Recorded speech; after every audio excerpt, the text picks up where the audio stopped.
When it comes to bad builds in D&D, there's a lot of multi-class combinations that come to mind, such as the Barbarian Wizard, but somehow even those can be saved with the Bladesinger subclass. But there is one combination so atrocious that it escapes even the best optimizers. A multi-class so awful, nothing can save it. Bonjour! In today's video, I'm going to take the most unplayable multi-class in D&D and somehow make it work. First, let's meet our main character, the crème de la crème of the trash multi-class, the Paladin Monk. A combination so bad, it's basically a war crime. It's horrible for a multitude of reasons, which I detailed in another video, but let me give you a quick breakdown. First, the ability scores. To multi-class in and out of Paladin, you need 13 Strength and 13 Charisma, and to multi-class in and out of Monk, you need 13 Wisdom and 13 in Dexterity. And because you are combining two melee classes, you will need some Constitution to be able to survive hits. So that's 5 ability scores that you need for this multi-class to just function. So get ready to have some trash in all of your stats. Without racial bonuses, with point buy, this is the best ability spread that we get.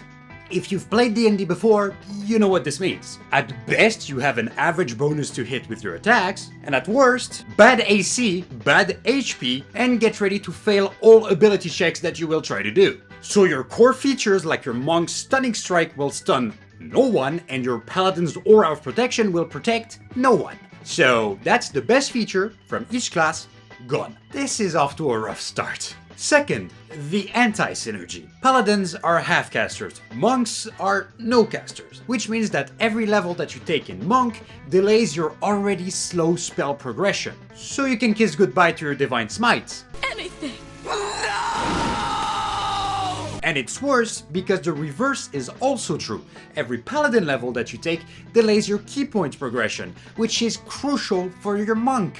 Then there is the armor. Paladins, especially those that multi-class, want to wear armor to justify the strength investment. But nearly all of the Monk's movement and abilities have the prerequisite that you cannot be wearing armor. So we have to rely on the Monk's unarmored defense, but with our garbage stats, we have 13 AC at the moment. And might I remind you that we have no Constitution, so no health. So everything hits us and then we die in one hit. Finally, on our list of reasons of why you shouldn't use this multi-class, the action economy is a mess. A monk needs their bonus action to use just about all of their abilities, from Flurry of Blows to Step of the Wind. But paladins want their bonus action for their channel divinities and most of their good spells, the most important one being Divine Smite. I swear, this multi-class is the equivalent of seeing someone about to hit you, you stop them, and you put an axe in their hand. This way when they hit you, it doesn't hurt, instead you just die.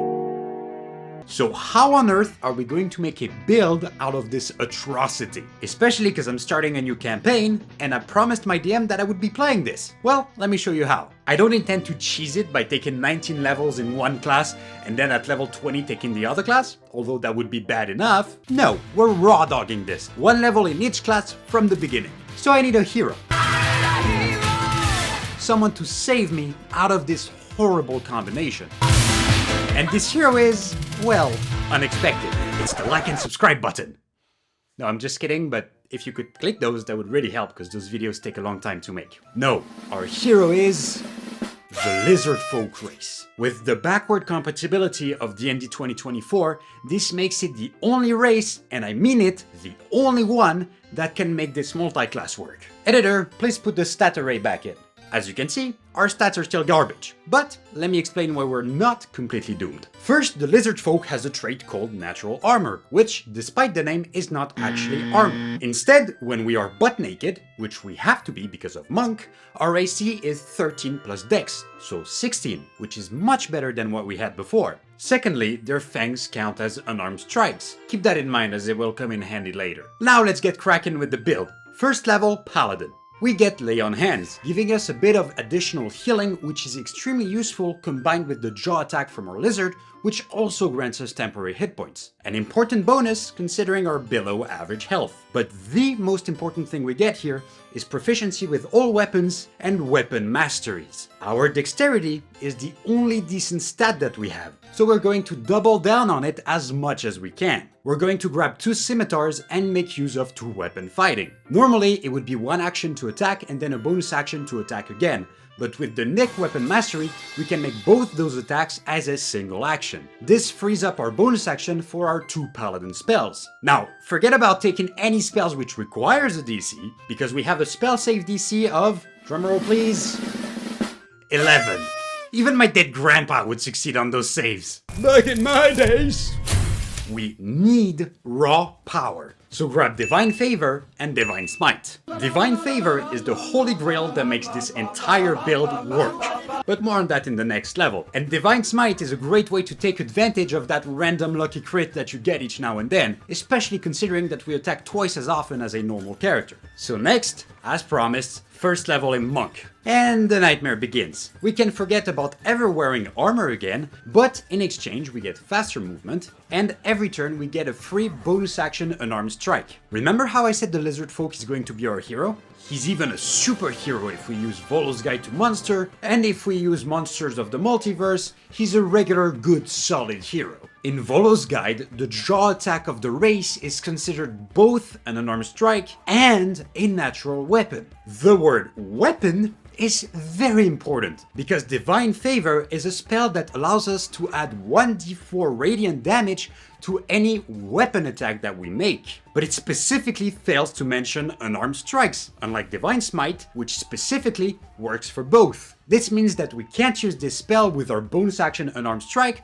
or at later levels with Flurry of Blows. But we can, because our jaws are a natural weapon which is specifically considered a weapon. And before you come at me, that question was asked to Jeremy Crawford, lead designer of D&D, and the answer was added to the Sage Advice Compendium, which is the official resource which takes care of all the edge cases in rules. And with Crawford now gone from the game, this ruling is very unlikely to change anytime soon. This means that our lizard is somehow the only race that is holy enough to be able to add radiant damage to their unarmed strike, as long as they bite people. Why are bites more holy than punches? I don't know, but you should probably report people to the asylum if they start biting you in the name of God. Monsters of the Multiverse has a slightly different version of the lizardfolk, where its jaw attack is still an unarmed strike, but no longer a natural weapon. So if you use this book instead, because Mordekainen has entered your house and is threatening to kill your entire family if you don't... Mordekainen.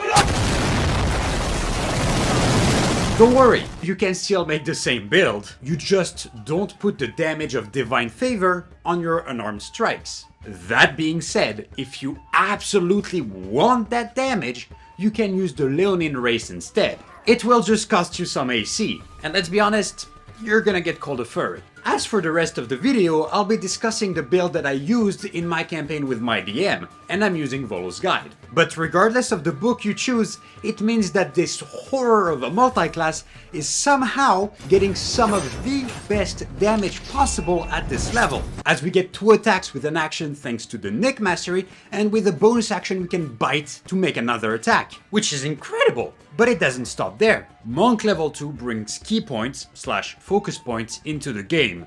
We can now use Flurry of Blows, Step of the Wind and Patient Defense. Flurry of Blows with Divine Favor running allows us to add an extra 4d4 points of damage every single turn. To put this into context, now if we have key points, anytime we use our bonus action, we'll deal an extra 2d6 plus 2d4 plus 6 points of damage for an average of 18 damage as a bonus action. At level 3! That is insane! Divine Smite, which is supposed to be one of the most damaging options in the game, only adds an additional 9 damage on average. And Smite is only something that you can do about twice a day. But if we get our short rest, we can blast this thing about 4 times a day. Talking about extra smites, now we take another level into Paladin and we get our fighting style. And we run into one of the many limitations of this build. We'd love the dueling fighting style for the extra damage on every attack, but the problem is that it specifies the weapon in your hand. And our jaw is, well, not in our hand. Unless you use this trick. Just kidding. There's no trick. It doesn't work. Alternatively, we'd love the defensive fighting style to help with our AC. But the problem is that despite being called natural armor, being butt naked doesn't actually count as armor. And here, there is no sage advice to help us. It just doesn't work. But if your DM is nice, you can maybe try to argue for it with them. So the only two fighting styles that work for us are blind fighting, but that is very campaign dependent and might never come up, or two-weapon fighting, which allows us to add yet another 3 points of damage every time we make our offhand attack. It's less than dueling would add, but it's still a nice bonus. So we're level 4 and we have way above the average damage for a character of this level, but level 5 is coming up and every character is about to catch up to us with extra attack or 3rd level spells. Or will they? What if I told you that the next level will not only help with our AC problems, we will also massively improve our health, our attack rolls, and our saving throws? Sounds too good to be true? Just watch. Our 5th level really shows the love that the D&D design team put in the 2024 version of the Monk. I would argue it's borderline broken. The ranger is over there crying in the corner. Why do you hate me? Here we get a myriad of things. First, deflect attacks. Now as a reaction, we can reduce just about any attack that hits us, and the reduction is massive for this level. With our current build, we can reduce the damage by an average of 12 every single turn. This is a massive improvement to our health, as I was mentioning, especially considering that we were not really using our reaction up until now. And now for the busted part, we are going to grab the Way of Shadows subclass. This allows us, for a single key point, to cast the Darkness spell. And Darkness is our friend. And not just a regular friend, a friend with benefits. No, not that kind, we all know you're not getting laid.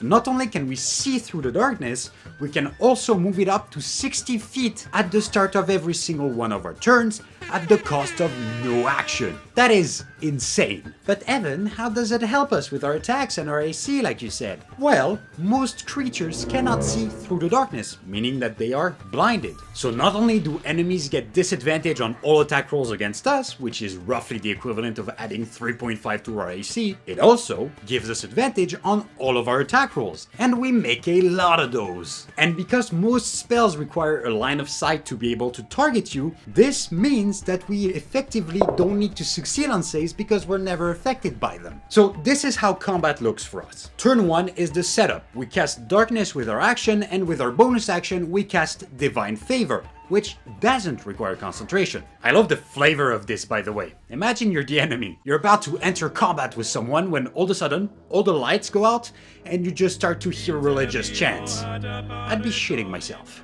Then, on turn 2 and all subsequent turns, this is what it looks like. We move the darkness on the enemy and we rush in there with our monk speed. Then, 2 attacks as an action with our scimitars, bonus action flurry of blows with our jaws. We get advantage on all of those, and we get to add the radiant damage as well. Make sure to stay in the darkness so that all enemies have disadvantage on attack rolls against you, and if, and I say if, an attack does hit you, you can use deflect attacks to reduce the amount of damage you take. Now for level 6. We could go back into Paladin, but I think it's wiser to stay into Monk for another level. It gives us slow fall, which is very handy, and we get an ability score improvement, because don't be fooled by our damage, our stats are still hot garbage. Give a +1 to Dexterity and Charisma, Dexterity to boost our AC and our damage, and Charisma to set up the next Paladin level. Now that we have 14 Charisma, a 3rd level into Paladin gives us 2 big things. First, an extra spell slot,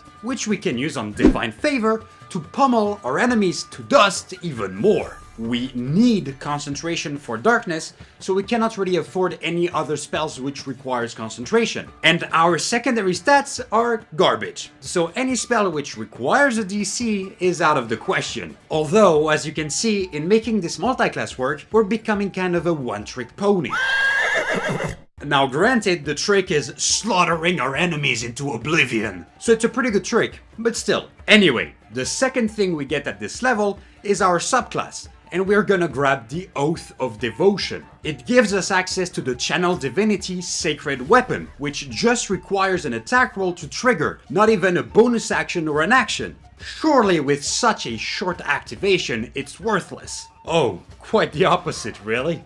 For 10 minutes, it makes our attacking weapon Holy, allowing us to add our charisma modifier, so +2, to all attack rolls we make with it. When I say it like that, it doesn't sound that great. Normally a paladin of this level would get a +3 or a +4 bonus. But if you're keeping track, we also get advantage thanks to darkness, which a regular paladin just doesn't have. So in reality, after all the modifiers, meaning our dexterity, our charisma, our proficiency bonus, and the 3.5 bonus from advantage, we have something like a +12 or +13 to hit with all our scimitar attacks. At level 7, this is insane! At level 8, we're gonna grab another level in Monk.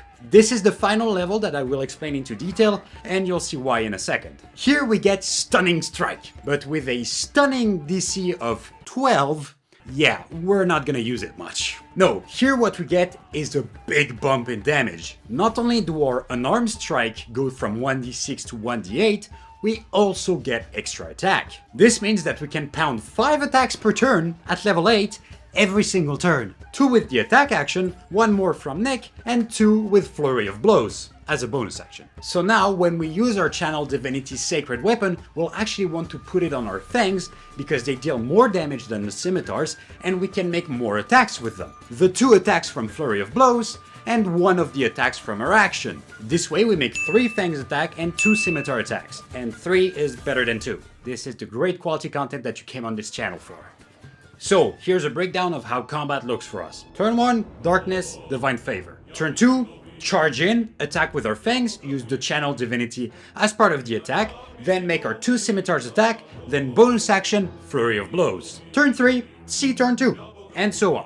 From here, where you take the build is up to you. I would personally just grind more monk levels, because not only does it make us more resilient with the ability to be proficient in all saving throws at later level, it also massively increases our damage, because our martial arts die is gonna get bigger and bigger. Eventually we'll also get a 3rd attack as part of Flurry of Blows, and we don't really need that many more spell slots for Divine Favor. So yeah, we'll deal a ton of damage, and that's about the only thing that this build does. Now, do I recommend that you play this build? Well, do you enjoy doing the same thing over and over again in combat? Are your allies fine with not seeing anything on the battlefield because your darkness will be constantly up? Do you enjoy failing at everything that is not combat related? If the answer to any of the above is no, then don't do it. Otherwise, sure, go for it. La rivedere.